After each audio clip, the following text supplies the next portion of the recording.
is our guest. He's got a new book out called The Ultimate Exploitation of Women, Abortion, but he's looking at it from a man's perspective, and he joins us right now. Brian, good. Where are you today? I'm in Dallas, Texas. Okay, good morning. Good morning, thank you. I just want to know if your Brian Fisher's job is cooler than mine, because maybe we could do a job swap. Well, that's interesting. Yeah, you have to talk to Brian about that, Brian. But anyway, you guys spell your last name the same, but your first name spelled a little bit differently. Tell us about your work. Well, I'm the co-founder and president of Online for Life. Online for Life is a pro-life organization, and we rescue babies and families from abortion using internet technology in conjunction with pro-life pregnancy centers and mobile ultrasound groups in about 21 states across the country. So our heart is to save babies from being murdered in the womb by extending grace and compassion, but with a very technological, business-minded approach. Your book is called The Ultimate Exploitation of Women, Abortion, and there's some subtitles underneath it. Men started it. Men oppress with it. Men can end it. Why don't we start there? Men started it. What do you mean by that, Brian? It's been an interesting journey to write this book. The book that was finished was not the book that I thought I was going to write. As I began to dig into the research about the history of abortion, I realized, shockingly, that abortion is not something that was started and propagated by women. Now, if you woke up today and looked at the paper, you would have thought that abortion is a woman's issue, always has been, always will be, and is championed by females. But the reality is, at least in American history, the overwhelming majority of people involved with the legalization and propagation of abortion are men. So I began to look into it and say, well, what was men's reason for wanting abortion legalized? And realize that there's two primary drivers. One of them is personal, and this one is somewhat self-evident, and it's men who wish to have sexually promiscuous lifestyles. So if a man's agenda is to be able to sleep with whoever he wants, whenever he wants, an abortion is the ultimate get-out-of-jail-free card. Because if he gets someone pregnant, a woman pregnant, he now has no legal responsibility, no cultural responsibility at all over the consequence of him sleeping with a woman. And so, we can somewhat understand that in our sexually charged society, for men to want abortion to be legal makes sense. But there's this whole other social agenda that we discovered and unearthed as I wrote the book, based on eugenics and Planned Parenthood's history and many wealthy men's history of trying to exterminate or at least limit races that they deemed unfit. And by and large, the eugenic agenda has been, for the last several hundred years, driven by men. And so much to my shock, abortion is not a women's issue. It is a parental issue, at least, and by and large is something that has been heavily propagated by men. We're talking to Brian Fisher. What's at your website?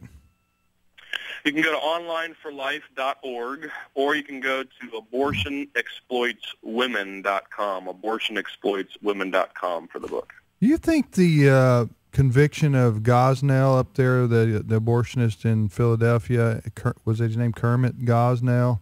Right. And then, that house of horrors they discovered where this abortionist was unregulated, basically. Nobody, even in the health department, didn't even visit his abortion mill, and he was killing people. He was killing babies even outside the womb after they were born. That's what he got convicted of, three counts of that. And right.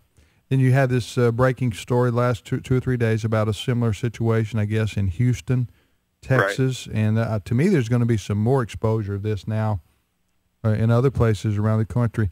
Abortion is... it's killing a baby in the womb. I mean, there's no two ways around it. You're killing. I always say this: if there wasn't anything to kill, there wouldn't be anything. There wouldn't be a reason for abortion. That's right. So you have a growing, living human being at different stages from the moment of conception forward in the mother's womb.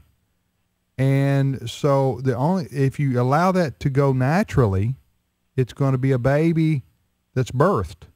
But there's a reason why you have an abortion. That's to stop the beating heart of the unborn baby. So I've said, Brian, many times on this program, as long as we have a voice here at American Family Association, American Family Radio, we're going to champion human life and the sanctity of human life because, you know why? Because God cares, and he tells us in his word that we as Christians should care about the lives of those unborn babies.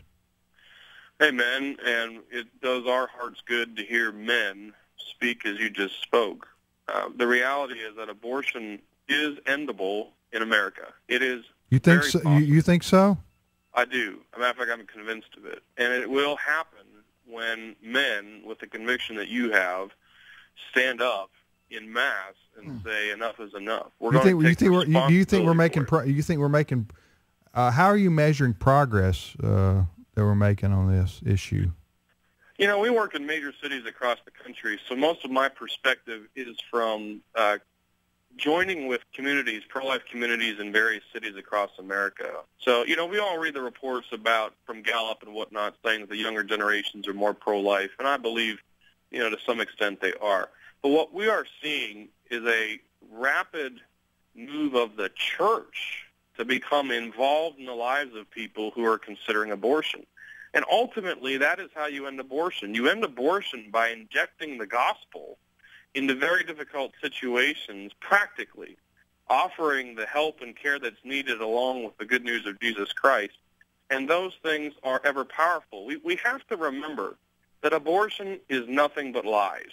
Nothing but lies. And it's a invention of the father of lies, and the truth always wins. We know that, right? The truth sets us free. So we continue to see great gains in the effectiveness at rescuing babies and families from abortion, mainly because we believe men in church are beginning to rise up and saying enough is enough, and they're partnering with pro-life women, and they're getting the job done. You think that there's a chance in the next 5-10 years that a court case will make it back to the Supreme Court that will challenge Roe versus Wade, and our side, the pro-life side, will be able to introduce, the technology that's available today. These 3D ultrasounds and things that have not been available except for the last few years. Certainly not since when this Roe versus Wade decision was announced in 1973. Do you think that the advance in medical technology might help? Because I think, wasn't it Brennan?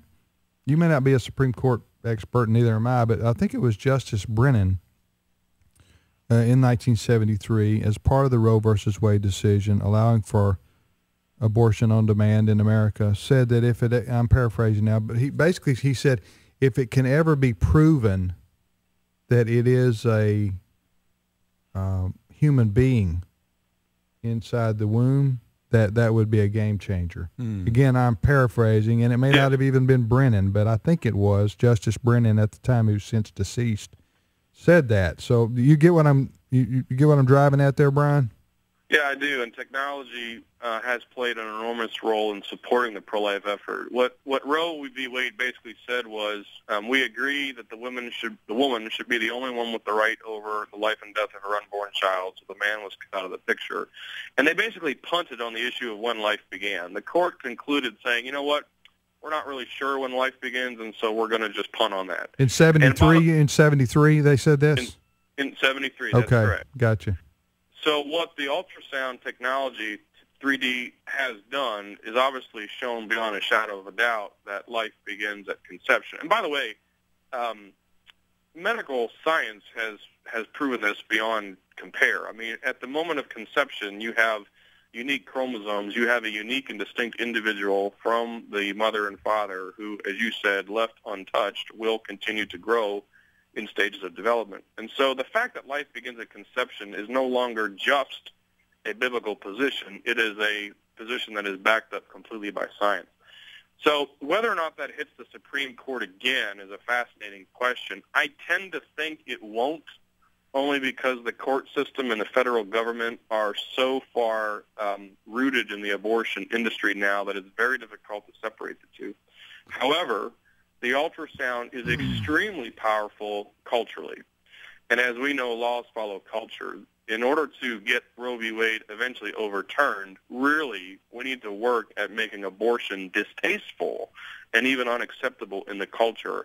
And the ultrasound proves beyond the shadow of a doubt what's going on in the womb, and has been and will continue to be an extremely powerful source of information for us. Some state legislatures have made it law that the women going in to get an abortion must be shown an ultrasound. Right. Is that true?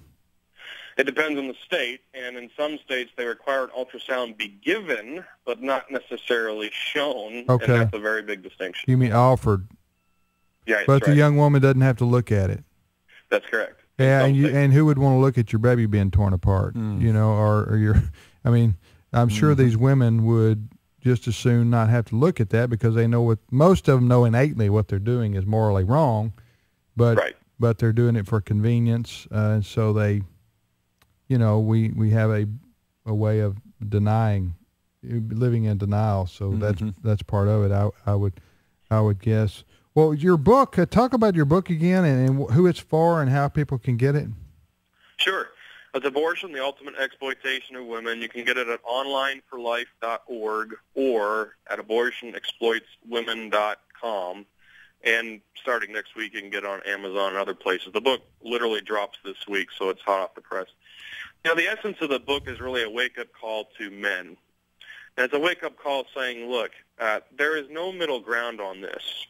And specifically, if you consider yourself to be a Christian man, having a pro-abortion view and being Christian is untenable. You cannot, as somebody who studies Scripture, hold to a pro-abortion position. So men, we need to take responsibility for not only starting the abortion epidemic and bringing it to a legalized status. We have to recognize we continue to oppress women with it through our sexual promiscuity, through pornography, through unplanned pregnancy. We need to take responsibility for that and understand that if abortion is going to be ended in America, we have the obligation to stop it.